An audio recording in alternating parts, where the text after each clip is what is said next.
Welcome to the Tech Egg. Don't get scrambled. Enjoy the video. You start by choosing the keyboard type that fits your play: mechanical for tactile feedback or membrane for quieter, lower cost. Next, install drivers and enable features like full key rollover. This avoids missed inputs during rapid presses. Once done, open the keyboard software and map movement and primary actions to comfortable keys so muscle memory forms fast. Make sure to save a custom profile for each game. It streamlines switching and prevents losing optimized layouts mid-session. Now you refine settings and train intentionally. Adjust actuation points and debounce to match your trigger speed.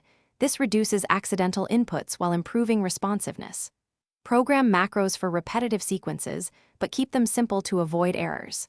Then, practice key combos, strafes, and camera control in short drills. Repetition builds precision under pressure. As you practice, enable an on-screen key visualizer to confirm bindings and timing. These steps improve consistency, so your fingers learn patterns instead of hesitating mid-fight. To finish, lock and back up your profiles, then assign lighting cues for quick mode recognition. Jump into actual matches and note which keys feel awkward. Tweak placement or sensitivity between games. Make small changes and retest. Incremental adjustments avoid breaking your muscle memory.